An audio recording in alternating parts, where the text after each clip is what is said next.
Magandang umaga, ito po ang Mike Abe Live. Sabay na nyo napapanood, napapakinggan sa PTV4, ang Radyo Pilipinas, IBC 13, Facebook page, Mike Abe Live. Ngayon pong araw na ito ng Monday.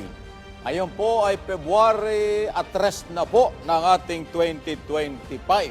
Ibig sabihin, month ng mga puso raw. Happy Valentine's po sa lahat ng ating mga kababayan. Advance na natin dahil unang araw ng Monday, first Monday ng February. Kamusta na po kayo, Luzon, Visayas at Mindanao? At siyempre, lalo tigit, ang ating mga kababayan sa ibayong dagat, lahat ng mga overseas Filipino workers, mga Pilipino nagbabakasyon dahil winter sa malalayong lugar, or may mga pamilya na dyan sa abroad. Pero siyempre, ang pagmamahal at malasakit na totoo ay dito pa rin sa ating bayan. Mabuhay po kayo. Kasama kayo araw-araw dito po sa Mike Abe Live sa paghahatid natin ng mga balita mula sa Office of the President ng mga kaganapan sa loob at labas ng pamahalaan. Ito na po ang balita sa umagang ito. Nagsagawa ng Paul Military Honors nga po ang pamahalaan, panlalawigan po ng Albay bilang pagpugay sa yumaong kinatawan ng unang distrito ng Albay, si Congressman Ixel Lagman. Okay? Sa pagdating kanyang labi sa Bicol International Airport noong February 2 nga po, kahapon yan, ganap ng alas 6 ng umaga. Kasama nila ang mga membro daw ng Sangguniang Panlalawigan, mga local official at Philippine National Police o PNP bilang pagkilala sa naiambag ng dating kongresista sa lalawigan. Para po sa inyong kaalaman, yan po yung isa sa pinaka-senior, pinaka-matagal na kongresista. 29 years as congressman. Pabalik-balik lang po yan si Congressman Lagman. Isang abogado, pero siyempre, sayang, kaya siya po ay wala na. Nakikiramay po ang programang ito dahil isa rin yan sa aking mga naging suki sa mga interview nung hindi pa ito nagkakasakit sa iba-ibang network na aking pinanggalingan. Kahit dito, nakausap din natin ito, pero wala tayong magagawa. Nakikiramay ito at ang mga kababayan natin dyan sa buong lalawigan ng Albay at dito siyempre sa Kongreso. Sa iba nating mga balita, nagpapatupad ng agarang hakbang ang Department of Agriculture o DA upang maiwasan daw ang posibleng kakulangan ng itlog at pagtaas ng presyo sa bansa. Tugon ito ng DA sa gitna ng banta ng pangdaigdigang bird flu na naman, crisis sa poultry supply o chain na tinatawag, habang hindi pa nakakaranas ng malawakang outbreak ang bansa.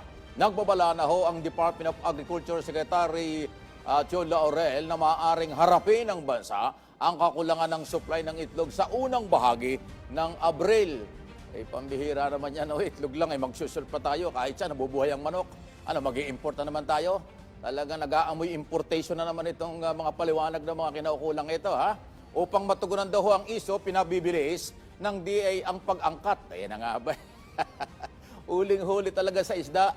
Saan ba nahuhuling isda? Sa bunganga. Ay, ito na, Upang mag-angkat daw ng manok at mangingitlog at isusulong daw ang agrarian ang pag-aaproba ng avian influenza vaccine sa Food and Drug Administration naman o FDA. Sisikapin din ang ahensya na makakuha daw ng 300 milyong pondo mula sa National Livestock daw ng program para sa pagsusuri sa bakuna na may posibilidad na mass inoculation daw po or magsisimula ngayong Marso. Dako talaga naman, Ay alam niyo yung manok, kahit saan nabubuhay yan. Ang dami nating manukan dito. Palagay ko kulang ng diskarte lang o talagang priority nyo import dito, import doon. Kasi sa importation may pera at hindi na kayong magkaila. Sa importation may nangungumisyon. Corruption yan. Itlog lang, mag-i-import pa tayo. Pambihirang buhay ito. And daming mangingitlog yan. Talaga naman, lahat na lang ini-import. Tayo? Department of Importation na ba kayo, DA? Baguhin na natin yung opisinang yan. Department of Agriculture, agricultural country ang Pilipinas. Pero ang priority nyo, importation. Ay, di gawin na natin Department of Importation kayo. Baka mas bagay pa yan. Puro kayo press release kasi. Kinumpirma ng mga otoridad na isa ang nasawi sa nangyaring pagbagsak ng helicopter sa Gimba, Nueva Ecija. Gimba, kagimbal-gimbal talaga ito. Noong Sabado ng hapon. Grabe. Ayon sa Civil Aviation Authority of the Philippines o CAAP, nasawi daw ang piloto mismo ng helicopter na isang babae. Alam nyo, nalaman ko kahapon yung palang pilotong babaeng ito, minsan ito rin yung pilot ni Willie Revillame. Tapos bigla hong na-aksidente. Wala namang kinalaman si Willie, nabanggit ko lang. Dahil dyan, narito na po si Ginoong Eric Apolonio, spokesperson ng CAAP. At makibalita tayo rito, bakit ba baka kayo sumusunod sa nangyayari sa Amerika? Kasi sa Amerika, ganun din eh. May banggaan ng eroplano at saka ng chopper. Tapos kahapon yata, 2 days ago, mayroon namang eroplanong bumagsak sa Philadelphia. Di ba, Washington at Philadelphia. Ngayon, balik tayo sa Pilipinas. Nueva Ecija naman ito. Sige. Mr. Apolonio, salamat po. Magandang umaga. Good morning, sir. Magandang umaga, Sir Mike. Anong dahilan at bumagsak ang eroplano? Ang chopper pala. Well, sorry. under investigation po ito, no? Dahil kailangan masusing pag-aaral dahil unang-una, kailangan malaman natin yung mga factors like yung record ng mga aircraft, yung piloto, yung service record ng piloto, the weather during the time ng crash, tapos yung communication po, i-retrieve po yan. At ang pang-lima po, aalisin ho yung helicopter na yan, ilalagay sa isang lugar para ma-reconstruct nang malaman kung ano talaga yung naging kaso ng pagbagsak. Ano ba ito? Private sector ba ito? Government po itong chopper na ito? Private ho ito, pinaupahan ho ito. Pinaupahan? Kanino po ito? Kung pwedeng malaman. Sino po may-ari ng chopper? Yung pong yung Lion Air Incorporated po. Aha. Saan ba galing at saan papunta itong chopper bago nangyari ang aksidente, Eric? Manila-based po ito. Umalis po ng 10:22, pumunta ng Baguio, no? At may sakay na isang pasahero at nakaalis po rin ng Baguio ng 11:51 a.m. Nung pabalik po ng Manila, kinakailangan dumaan sa Binalonan airport dahil kailangan mag-refuel. Pangasinan, nag-refuel. Opo. Okay.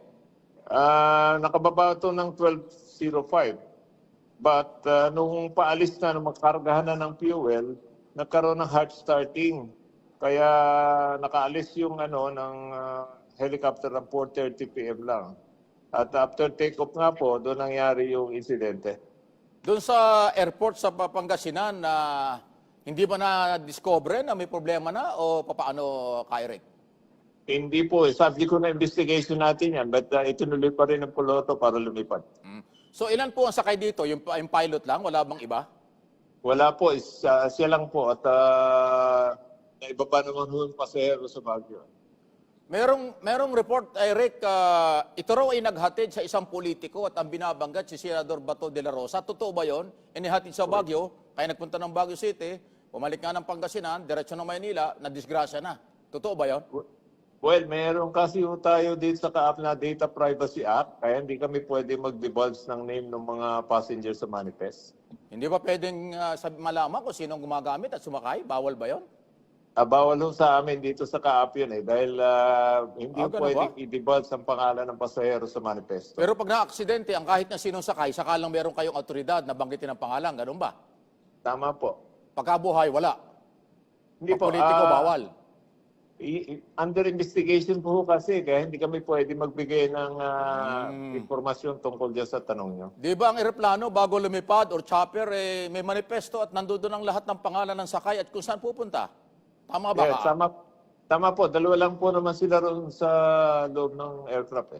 Pero sinasabi mo, under the law o regulation lang ninyo? Bawal yung i-reveal kung sino gumamit. Regulation po sa CAAP. Pakiulit lang kasi sumasabay ka eh. Ano sabi mo? Regulation po sa CAAP. So CAAP regulation, not the law. Well, ba na nagbabawal sa inyo? Sakop po kasi ng Data Privacy Act din yan eh. Kaya medyo kailangan namin sundin yung nasa batas. Sige. Meron bang timetable kung hanggang kailan ang investigasyon dito sa nangyaring ito? Actually po, mga average po ng mga 30 days bago natin malaman dahil marami hong dapat na reconstruct bago nangyari yung event. Anyway, ayaw niyong aminin kung sino ang sakay, pero ganito, palaala na lang, kay Eric, ano po, hindi ako nagagalit, pero kailangan maging handa kayo. Mag-i-eleksyon tayo, maraming politikong lilipad. Gagamit ng private chopper or jet o kung ano man, dahil ikutin ang buong Pilipinas. Gaano kahanda ang kaap para pangalagaan ng paglipad ng mga eroplanong ito na sakay ang mga politiko? Well, kahit sinong pasahero, basta Philippine registered aircraft, dumadaan ho yan sa scrutiny at may mga flight safety check. Lahat po ng aircraft yan, whether commercial or Gen Ab aircraft. Yes. So, ngayon, anong assurance na mapapangalagaan ng buhay ng mga ito? Ngayong maraming lilipad dahil kakampanya nga sila nationwide starting February 11. Well, as far as yung reliability ng aircraft, definitely ho, dumadaan niya sa mga safety checklist. Hindi ho namin i-issuean ng flight plan yan para makalipad kung may diferensya yung aircraft. So ang papel ninyo sa CAAP, mag-approve lang, mag-disapprove ng paglipad o pag-landing, pag-take off ng mga aeroplano, ganun ba?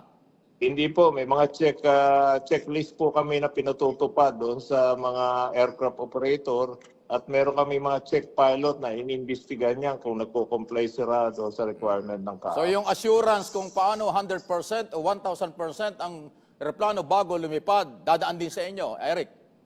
Dadaan po yan. Ang hindi lang ay yung pagre-reveal nyo, pagsasabi kung sinong sumakay, gumamit habang buhay pa, pagpatay, pwede na kayo magsalita. Well, after the investigation po. Okay. Eric, salamat po ha. Mabuhay po kayo at sana ay mabago yung policing yan. Salamat po. Good morning po. Maraming salamat. Magandang umaga. Mga kaibigan, si Eric Apolonio, spokesperson ng Civil Aviation Authority of the Philippines. Kaya ko po ginanon, kaya ko po tinanong yun, pasintabi na. Kasi, bakit pumutok na yung pangalan kung sinong gumamit na politiko? Tapos sila, ang dapat nakakaalam, ang sinasabi niya ngayon, hindi nila pwedeng sabihin yon. Under the law. Anak ng bakang luyan, lobat yan lung yan. Ngayon, parang pagbuhay, hindi nila pwedeng sabihin kung sino sumakay. Pag namatay na, saka tayo magbibilang ng patay. At magsasabi kung sinong pangalan. Ano yon? Nasa luba yon? Parang only in the Philippines ito. Ay, para saan pa yung manifesto na sumasakay? Nire-required. Bago ka sumakay ng chopper, may manifesto yan, ilan ang sakay, saan pupunta. Sa aeroplano, private plane, ganun din. Hawak na nila yan eh. Ganun pala. Pag hindi namamatay, hindi pa nila sasabihin yan. Basta ginamit, lalo na kung politiko.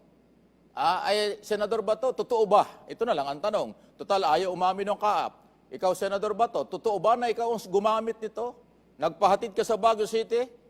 Pag nung may hatid ka, bumalik, nag-refuel sa Pangasinan, pagkatapos ng Pangasinan, babalik ng Manila, bumagsak na. Totoo bang ikaw ang gumamit nito? Nagtatanong lang. Ano ha? Ako naman, concerned ako dito sa incoming campaign. Kasi nga ho, February 11, mag-uumpisa na. Napakaraming kandidatong lilipad. Pati mga staff nila. Private, commercial, o kung ano mang klaseng sasakyang panghimpapawid. Dahil hindi mo naman maiikot ang 7,500 island ng Pilipinas kung hindi ka lilipad. Hindi ka gagamit ng chopper, hindi ka gagamit ng aeroplano sa pangangampanya. Yan ang aking concern. Dapat mabigyan sila ng sapat na proteksyon. Di ba? Sana naintindihan ng CAAP yan at mga kinaukulan. Kasi ang aeroplano, pag bumagsak, buhay ang nakataya. Talaga, kahit sino yan. Nakita nyo nangyari sa Amerika. Ito na lang, chopper na ito, bumagsak dyan sa Nueva Ecija, patay yung babae. Doon nga sa Amerika, nagbanggaan pa, 67 ang patay. Nadamay doon isang kernel na pulis ng PNP. Di ba? Nandun sa Amerika, sumakay ng airlines, nakabangga, patay. Di ba? Pagkatapos, yun na nga, sinasabi ko, kahapon ba yun, 2 days ago, another private jet ang bumagsak sa may Philadelphia naman. So, di ba? Talagang matindi ho yung trabahong yan. Matindi po yung paglalakbay na yan. Kaya assurance sana. Anyway, Jem Magdagala, Radyo Pilipinas, meron mo ng report, nasa 100 pamilya na nawalan daw ng tahanan matapos ang sunog. Naku, may sunog. May sunog, wala pa yung prevention month. Fire prevention month, wala pa pero may sunog na. Narito ang live report. Partner, Pebrero pa nga lang ay nasa umigit kumulang 100 pamilya na ang magpapalipas ang gabi sa evacuation centers matapos maabo ang kanilang tahanan sa sunog na sumiklab sa floodway Barangay San Juan sa Taytay sa Rizal. Isa ang sugatan sa nasabing sunog na kinilalang si Jesus sa Florina na siya rin may-ari na nasunog na bahay matapos magtamo ng paso sa kanang balikat. Tinangkaw manong apulahin ni Mang Jesus ang apoy na magsimula kaninang pasado alas 3 ng madaling araw na umabot pa sa ikalawang alarma. Pero bagaman walang nasawing tao, isang American Bully na aso naman ang sinawing palad matapos na hindi makalabas sa kulungan at bangkay nang maabutan ng among galing sa trabaho.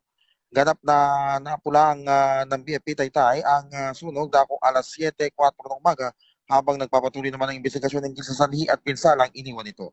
J. Mark Dagala, Radyo Pilipinas, Radyo Publiko para sa Pambasa TV sa Bagong Pilipinas. Ako, ingat lang po tayo, ingat lang po kayo dahil ang sunog ay mapanganib talaga. Isipin mo yan, no? Wala pa yung talagang summer. Actually, malamig-lamig pa rin ngayon. Although itong February, parang kahapon, iba na yung init eh. Parang papasok na tayo ng summer, yung Fire Prevention Month. Mas matindi yan. Ingat lang po tayo. Samantala, 19 na minuto makaraan po ang alas 9 ng umaga. Yan lang po kayo at nagsisimula pa lang ang mga balita dito po sa Mike Abby Live. Kami magbabalik sa ilang sandali.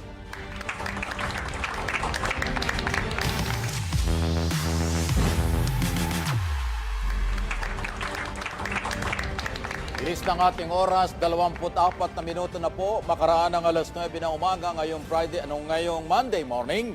At siyempre, sandali, pero nung balita na meron ding wildfire, may mga nasusunog din na mga kagubatan dyan sa may parte ng Ilocos. So, makibalita tayo. Baka lumipat dyan yung sunog sa California. Huwag naman sana kasi nangyari sa California, matindi. Daan-daang bilyong dollars ang damage sa mga property na sira doon. Matindi, Hollywood pa yung tinira eh. Dito pakinggan natin kung ano. Nandito po si Mr.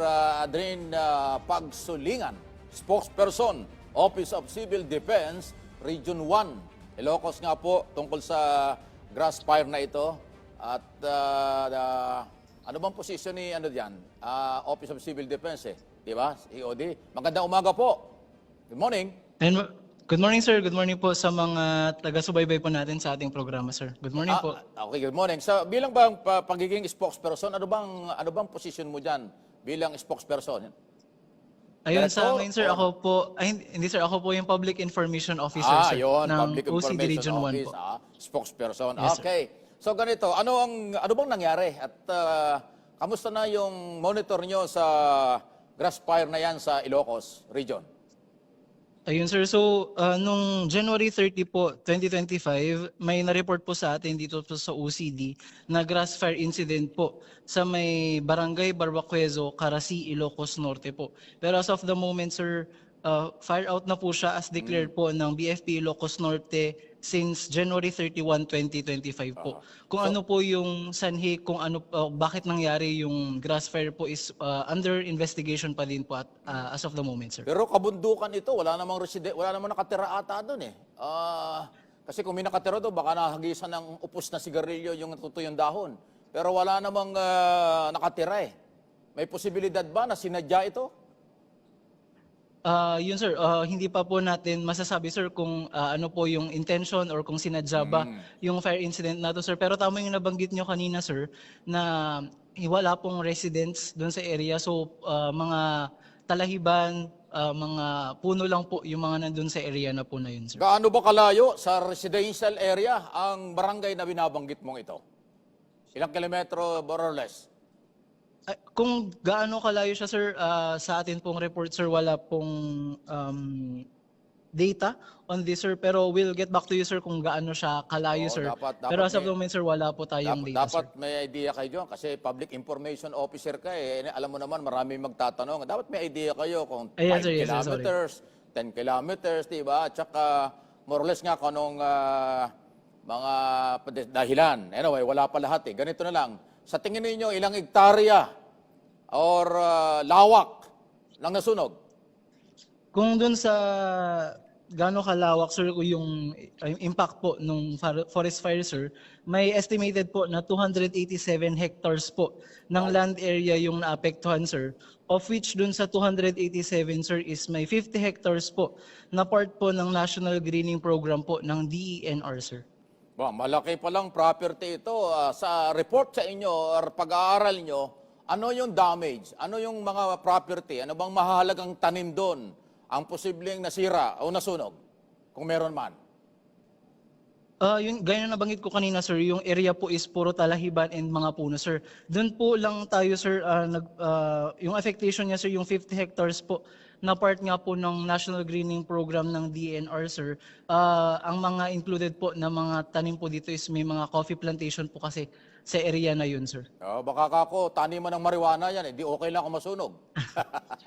Pero kung taniman Wala yan naman ng po mga tayong matitinong puno, sayang naman, hindi ba? And sir, wala naman po tayong report sir na may ganong tanim po sa area na po na yun sir. So kung hindi nyo alam kung paano nakasunog, paano namatay ito? Paano na-control? Kusa? Kusang namatay ang apoy o paano? Hindi po siya akusa sir. Sa pagtutulungan po ng mga agencies po, Ayan, mga ang local importante. and even national agencies po ay nagtulungan na isuppress po yung fire po. Actually sir, nung January 31, 2025 po, may ipinadala po ang Tactical Operations Group 1 po na isang air asset po na tumulong po sa pag-suppress po ng fire po dun sa area po sir. Abay, batiin natin ng congratulations. Mas magaling pala yung ating mga tauhan kaysa sa US. Kasi sa US, tumagal lang ilang araw, linggo yung fire doon at napakarami nasira. Pati mga Hollywood star na mga malaking bahay nasunog. Pero dito, mabilis yung mga galaw ng mga Pilipino. Ayun, na-control kahit na bundok yan. Kahit na malayo sa tubig. Kasi bundok nga di ba, Adren? Tama ba?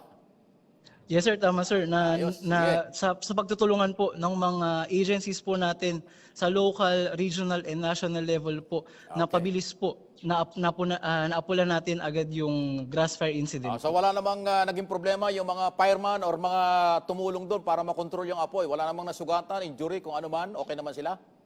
Wala naman pong mga reported sir na any form of injury po sa mga kasamahan po nating na-deploy sir. Sige, sana sa susunod na mga interview, hindi lang kami sa ibang media, baka pwede nyo masagot kung saan nanggaling yan at kung ano ba pang mga isyong dapat may paliwanag ninyo. Ha? Salamat Yes, sir, sa yes, sir. pagkakataon, Adrin.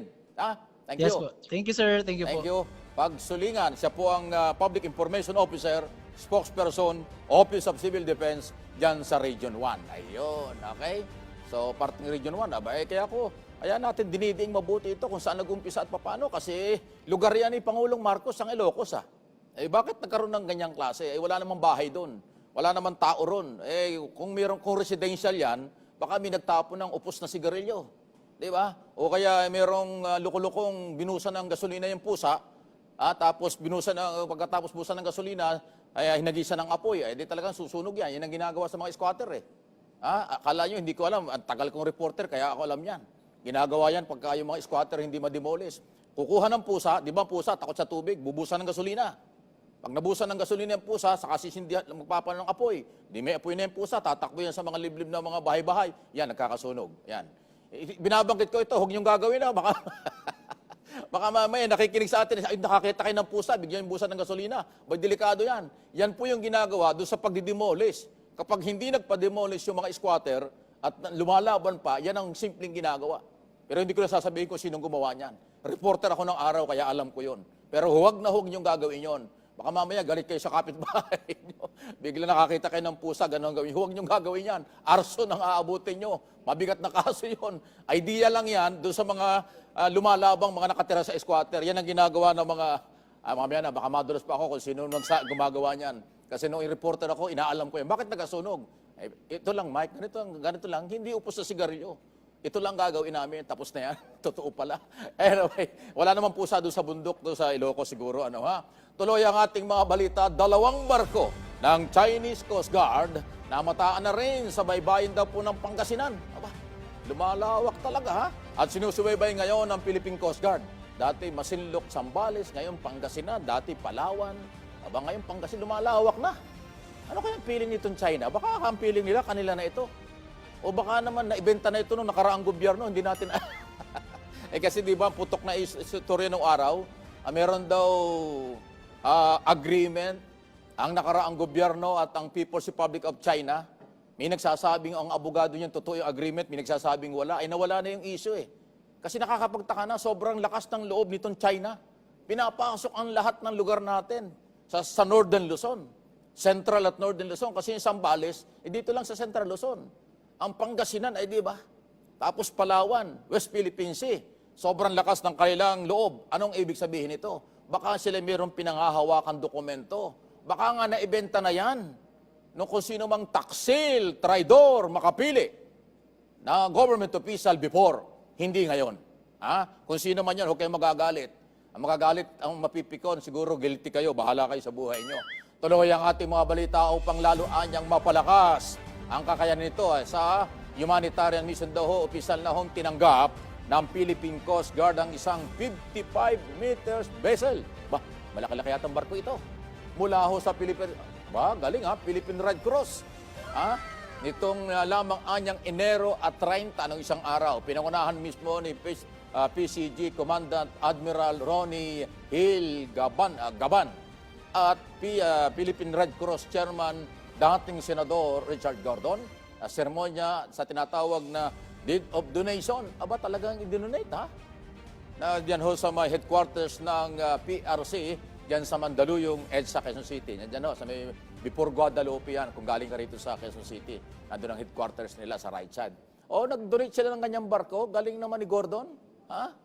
Sabi na nga ba buti pa yung Red Cross, hindi lang dugo ang ibinibigay at donasyon, pati barko, dinodonate nila.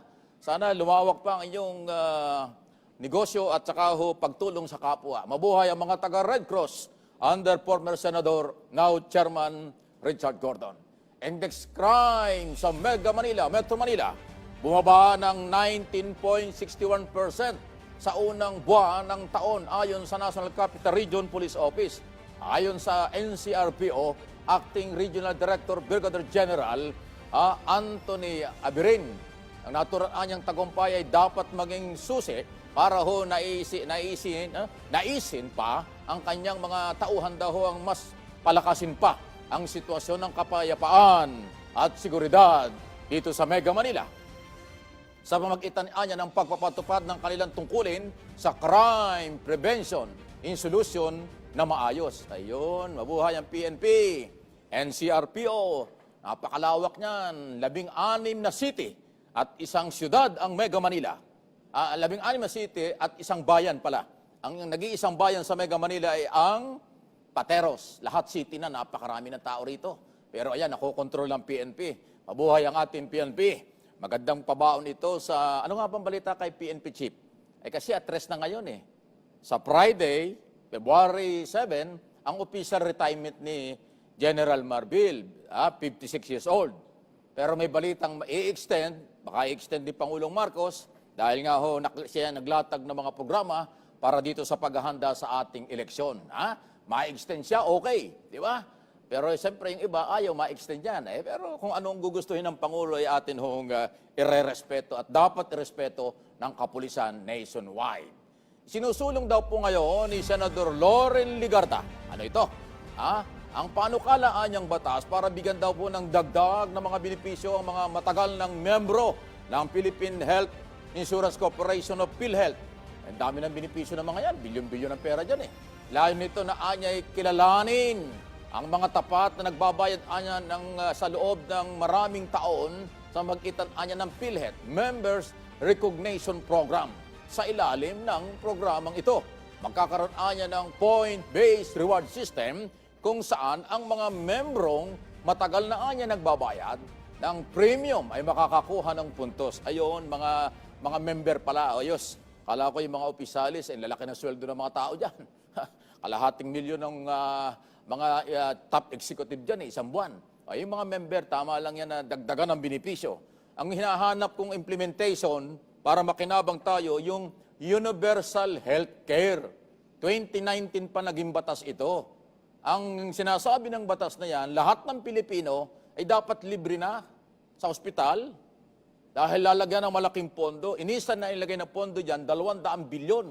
Pero noon pa yun, hindi na nadagdagan. Sayang ang batas kung hindi na ipatutupad. Ngayon kasi, pag na-hospital ka, 30% lang ang discount ang babayaran ng PhilHealth. Yung 70%, bahala ka na sa buhay mo.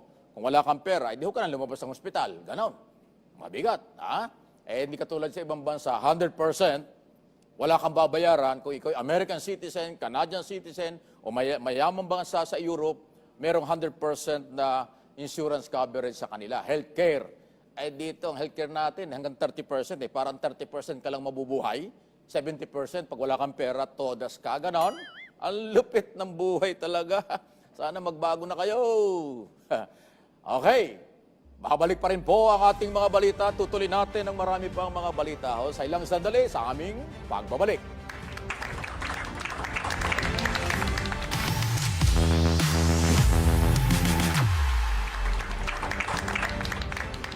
Balik na tayo sa mga balita pa rin. Muli magandang umaga, Luzon, Visayas, Mindanao at sa ating mga kababayan dito sa Mega Manila. Lunes ngayon, so balik trabaho, balik sa traffic. Grabe ang traffic talaga, no? Pero tayong magagawa. Lalo na ho pag inumpisa na yung rehabilitation ng EDSA. Along EDSA, gagawin po dahil lubak-lubak na yung kalyeng yan. Ako, pag ginawa yan, paano kaya? Hindi naman pwedeng lahat tayo sa tren dadaan. Kahit may private car, kung wala ka ng private car, kung wala ka naman dadaan, di ikot-ikot ka kung saan. Sakit sa ulo ito, Sige, pero wala tayong magagawa. Kailangan ng rehabilitation daw sa along EDSA kasi nga po nasisira na. Narito na ang mga balita natin. Ilang naarestong Chinese na hinihinalang espiya. Ayan nag-espiya. Mahigit isang dekada na anyang namamalagi dito daw sa Pilipinas. Wow, tagal na. Ayon sa Bureau of Immigration, Bureau of Immigration, kasalukuyan daw, kakasuhan daw nila ang mga nagkakanlong. Ayan. At nagkakaroon ng nagpuprotekta sa mga dayuhan. So, ganon. Kung halimbawa itong Chinese na nahuli, di ba? Ilan na ba yung nahuling yan? 6 na yata yan eh. 2 Pilipino, tapos isang Chinese, tapos susunod na araw, 5. O, tama. 6 na Chinese national, 2 Pilipino, 8 sila. Di ba yung Pilipino, atin yan. Pero yung 6 na Chinese national, ibig sabihin, pati yung mga tinirahan ng mga ito, paano yung may pamilya na, may asawa na? Anong kasalanan ng asawa? Maliban lang kung alam niyang espiya yung asawa niya, pinagtatakpan niya. May pananagutan kayo. Tingnan natin kung hanggang saan po ang mga magagawa rito ng kinaukulan.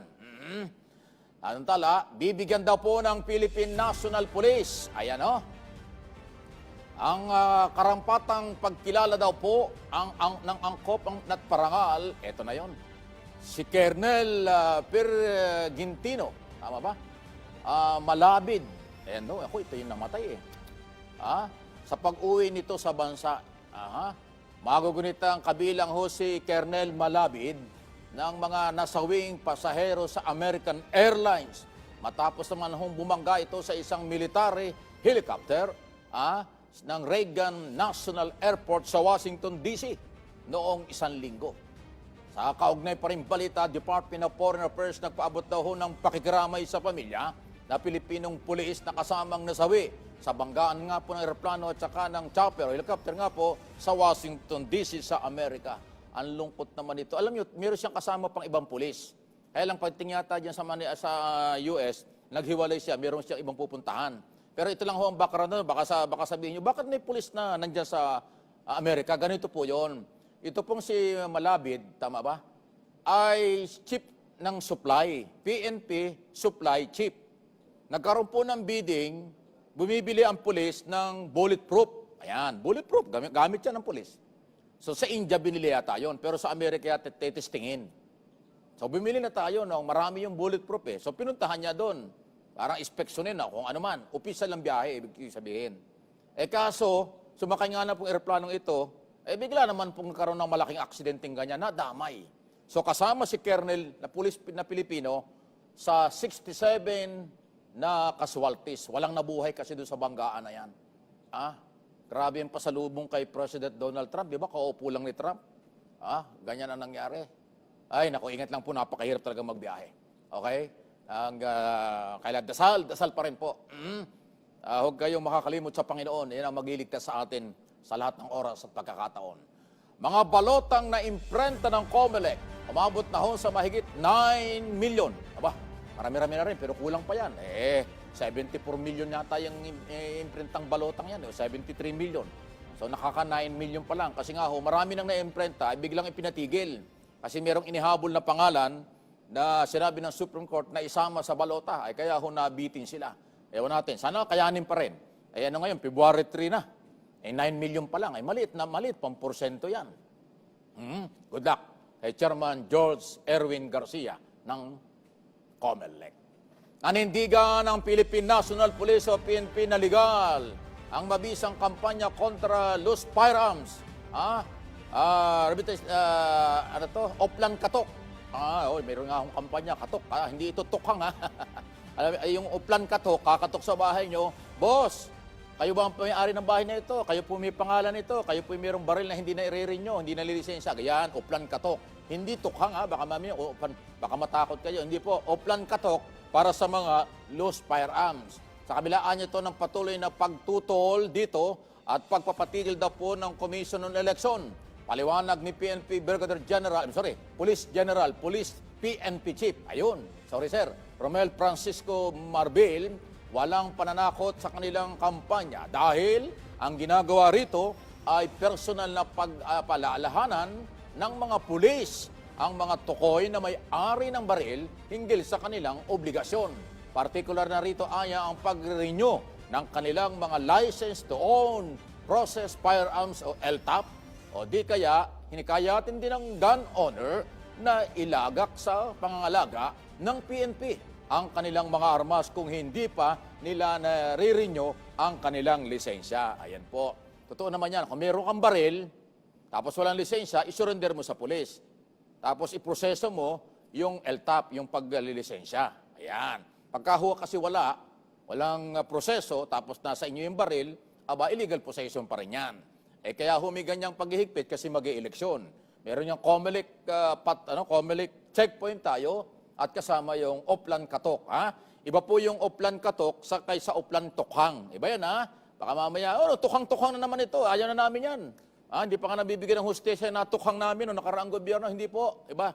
Magkaiba yung tukhang kaysa Oplan Katok. Anong araw kasi, yung Oplan Tukhang, Katok, sabay putok. O yan, human rights violation. Katok, sabay putok. Diba? Yan na nangyari. Tapos dideklara adik. Ayun. Ay ngayon po hindi na. Kakatukin kayo para palalahanan. Baka po kayo mayroong nakalimutan. Loose firearms na po yung gamit nyo. Magpalisensya kayo. Ayan. Mas magagalang na ngayon. Kakatukin kayo at kakausapin. Kaya kung hindi masama, pabigyan din nyo ng kape. Pamiryendahin Nyo sa Department of Justice sa ilalim ng run after take transaction. 20 kasong kriminal ang isinampalaban sa mga korporasyon at opisyal dito dahil sa paggamit ng mga peking resibo mula sa mga ghost company upang umiwas sa buwis. Noong Enero 24, isinampal na 14 na kaso laban sa Total Metal Corporation, 4 sa Equator Energy Corporation, at 2 sa Limhauco Metal Industrial Incorporated. Ang mga kaso ito ay paglabag sa Section 254 at 255, kaugnay ng Section 253 at 256 ng National Internal Revenue Code. Sabi nito si Justice Secretary Jesus Crispin Rimulya, matagal nilang pinag-aralan ang naturang kaso at natutunan nagkaroon na ng pandaraya sa pagbabayad ng buwis ang 3 kumpanya. Samantala, inakasahang ilalabas sa lalong madaling panahon ang mga warrant of arrest laban sa mga nabanggit na korporasyon at kanilang mga opisyal. Mula sa Maynila, para sa Bagong Pilipinas, ito si Michael Rogas na Radyo Pilipinas, Radyo Publiko. Okay, so bayaran na nga pala ng buwis na naman, lapit na, ngayon na, hanggang mula January, February, March, hanggang April yan. So paalala lang po doon sa mga nagdideklara ng kanilang income at kung kayo ay may obligasyon, bayaran, kung kayo na may iriripan, sa dami ng ating mga binabayaran at may resibo tayo, malagang ang gobyerno pa may utang sa atin. Magriripan pa ang gobyerno sa atin. Maraming ganon. Kaya yung resibo mahalaga. Yung inyong mga resibong lehitimo, yan ay pwede nyong gamitin sa pagkukwenta doon sa inyong babayaran buwis. Pagka mas malaki yung binayaran yung buwis, magriripan pa ang gobyerno. Pero kailangan ideklara. Kasi hindi nyo pwedeng iripan kung wala kang idineklara. Ayan, di ka? Okay. First Lady Lisa Araneta Marcos, magiging kinatawan daw po ng Pilipinas sa World Government Summit sa Dubai sa February 11 hanggang 13. 3 araw. Good luck and congratulations. Layon-ayon nito na itaguyod ang international cooperation at kung daw po ang mga makabagong solusyon para sa mga hamon na hinaharap. Ayun. Si First Lady pala ay pupunta ng Middle East. Ayun, ayos yan ha. February 11, next week pa yun. Okay, so good luck ho. At tumutulong talaga ng matindi sa ating Pangulo dahil sa dami ng trabaho ng ating Pangulo. Ay, wala na tayong oras. Samantala, abangan mamaya sa Bagong Pilipinas si Secretary Renato Solidum, Department of Science and Technology, para sa kailang 2024 performance. May mga report na ganyan. Yan po yung mga topic nila eh. At makakasama dyan sina Weng Hidalgo, Joey Villarama, alas 12:30 ng tanghali dito sa PTV4. At dahil dyan, hanggang dito lamang po ang ating muling talakayan. Magkita-kita tayo bukas dito sa PTV4, makinig sa Radyo Pilipinas, IBC 13, Facebook page, Mike Avilay para sa Pambansang TV sa Bagong Pilipinas. Salamat po.